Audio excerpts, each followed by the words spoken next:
Morning guys, ito yung Rexton natin. 8,000 na black. Ito naman yung puti. Ito yung may-ari si Sir Jam.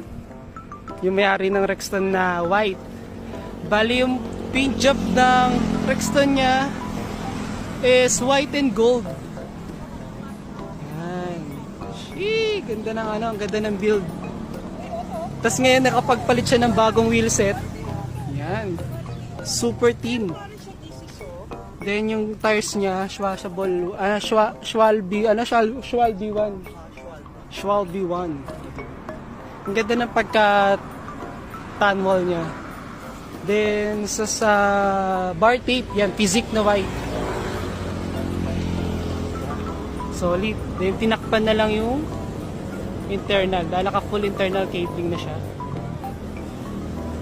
Then dito tayo sa walang,